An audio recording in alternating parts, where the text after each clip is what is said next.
Bienvenue à Lugo.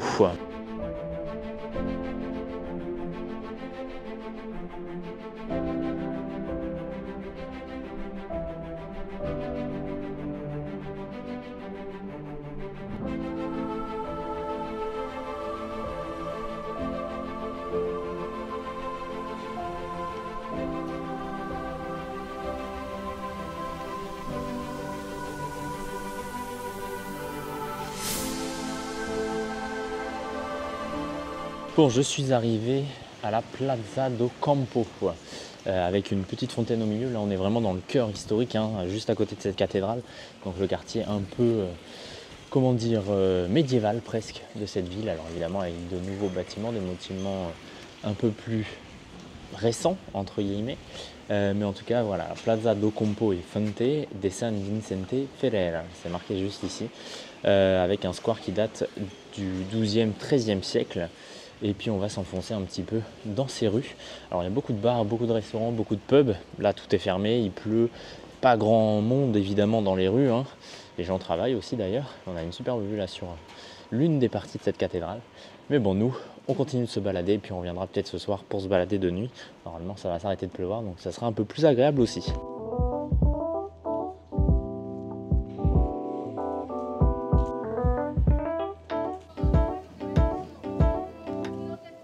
Nous voici donc sur la Plaza Mayor, donc la place majeure. Il y en a une presque dans toutes les villes, un peu comme les places de la Constitution ici en Espagne.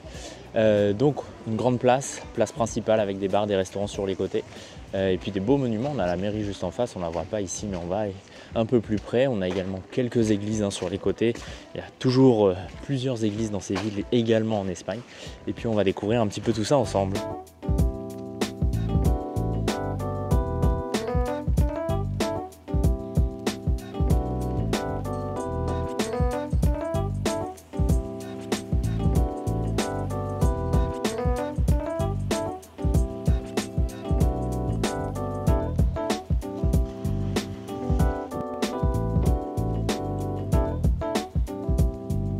Comme je te l'ai dit, il y a plusieurs églises. Celle-ci, c'est l'église de Santiago, qui à l'époque s'appelait l'église et le couvent de Santa Maria, qui est sur le chemin de Santiago de Compostelle, évidemment. Voilà, une belle église. On ne peut pas rentrer dedans a priori. Et puis on continue toujours de se balader un peu dans ces rues, de s'enfoncer un petit peu dans ces rues là. Quartier assez historique, ça me rappelle un petit peu le Bilbao, encore une fois, c'est plutôt sympa.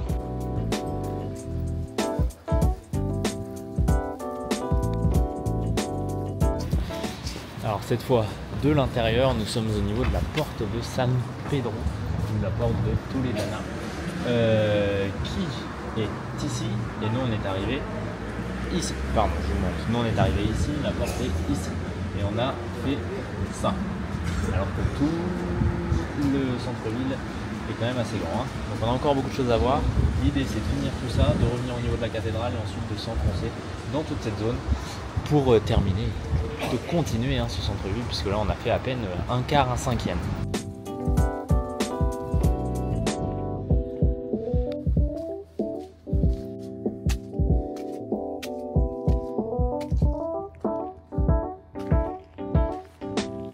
Bon, plutôt que de repasser dans les rues là, je me suis dit pourquoi pas monter sur les hauteurs. Et donc écoutez, on est sur les hauteurs, sur cette muraille.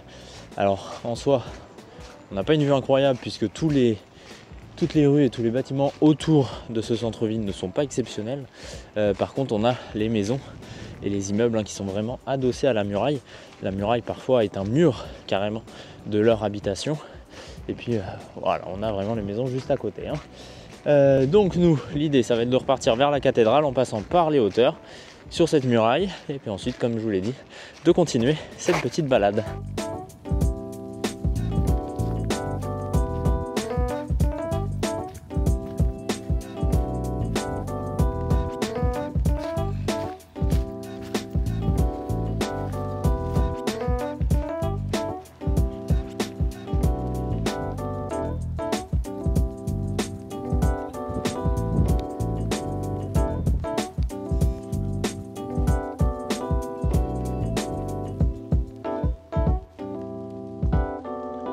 Juste ici, j'ai fait un petit impair, je suis redescendu.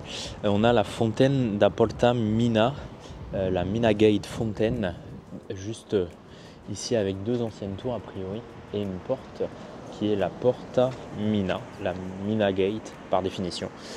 Donc voilà, on repart sur les hauteurs pour aller jusqu'à cet hôpital, mais on se baladera après dans ces petites rues, hein. Franchement très sympathique toutes ces petites rues, même s'il y a beaucoup de choses qui sont très mal entretenues, voire complètement laissées à l'abandon quand même.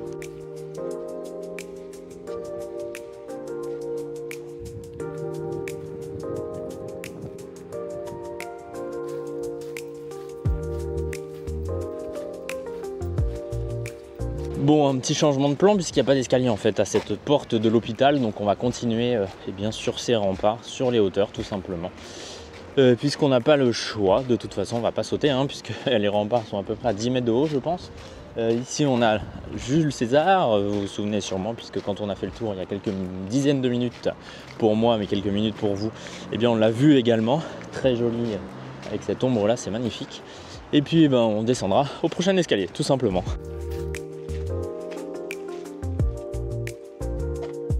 Ça y est, je suis descendu au niveau de la Porta Nueva que l'on a vu déjà tout à l'heure hein, sur la muraille. Je vous avais expliqué un petit peu l'histoire de cette porte, mais je vous mettrai comme d'hab plus d'infos sur Insta.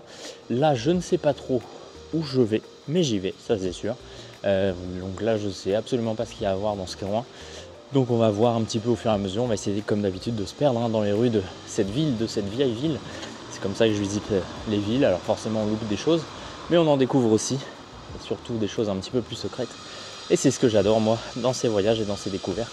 Donc c'est parti.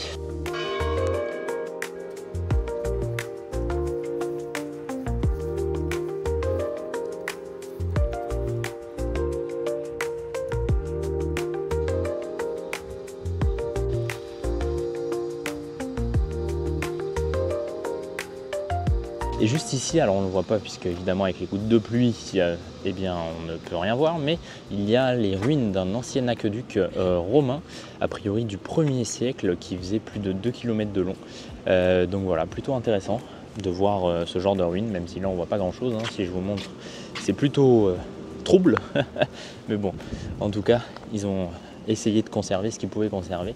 C'est plutôt intéressant de voir des choses qui ont eh bien plus de 2000 ans quand même, et qui sont toujours d'actualité ici, même si ce ne sont que des ruines. Donc on arrive ici, qui est en fait, je vais voir ce qu'il y a de marqué, voir si j'arrive à traduire aussi surtout. C'est la Deputación Provincial de Lugo, donc c'est pas la mairie, mais c'est une sorte, c'est un peu particulier ici, mais bref, c'est un bâtiment administratif quand même, qui appartient notamment à la région de la Galice, et notamment ici à la province de Lugo.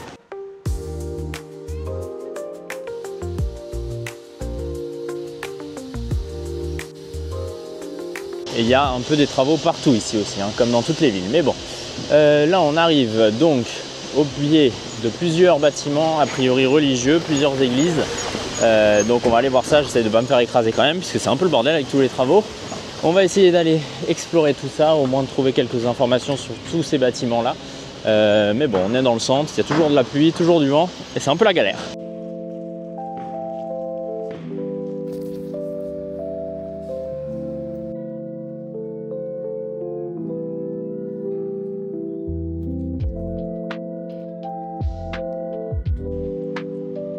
Alors cette église dans laquelle on vient de rentrer, c'est l'église du couvent de San Domingos qui a été construit à la fin du XIIIe siècle, ou en tout cas le bâtiment du couvent a été construit au XIVe siècle, début 1303 plus précisément. Et puis l'église a ensuite suivi, c'est toujours d'actualité hein, puisque en ce moment c'est le couvent en tout cas continue par les sœurs Augustines de la Charité. Voilà un petit peu l'histoire, donc on a pu rentrer dedans, c'est pas mal. On continue en face de nous et regardez-moi ça, un peu de ciel bleu et du soleil, alors ça c'est inespéré aujourd'hui, je peux vous le dire. De ne pas avoir le parapluie au-dessus de la tête, c'est quand même assez incroyable, mais bon. Bref, en face de nous, donc, comme je vous l'ai dit, une autre petite grande même église a priori. Donc on va aller voir ça d'un peu plus près.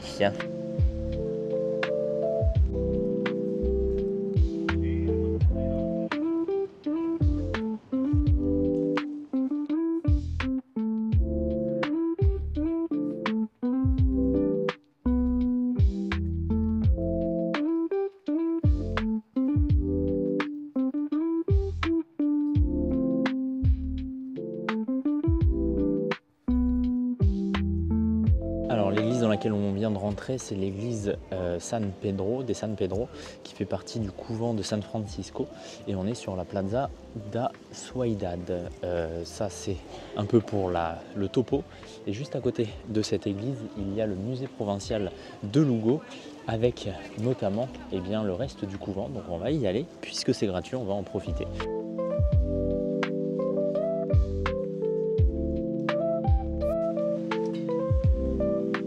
Sans le savoir, je suis revenu sur cette petite place que l'on a déjà vue tout à l'heure, puisque la cathédrale est juste derrière.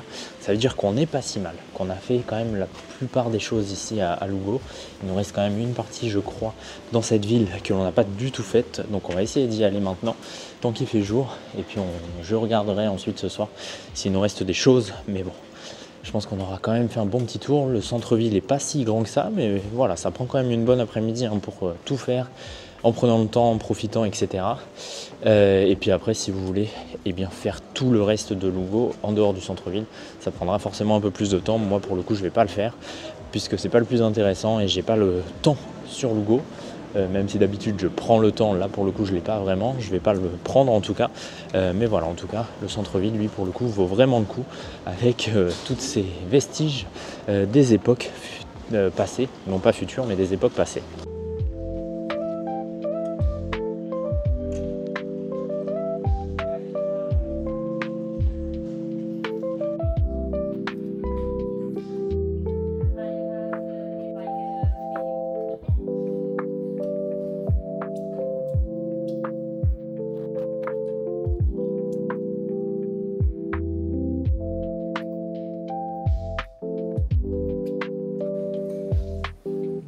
Bon, je sors tout juste de la Casa dos Mosaicos, pareil, un petit musée gratuit qui raconte un peu l'histoire de l'époque romaine, tout simplement, et notamment les vestiges, même s'il n'y a pas grand-chose, d'une des maisons de l'époque romaine, puisqu'ici il y a une grosse histoire romaine avant que cette ville ne change. C'est pour ça qu'il y a plusieurs vestiges, notamment de l'aqueduc, de plusieurs anciens bâtiments, ou du moins monuments de cette époque romaine, et donc des 1er, 2e, 3e, 4e siècle, tout simplement, donc des vestiges qui datent d'il y a presque 2000 ans pour la plupart.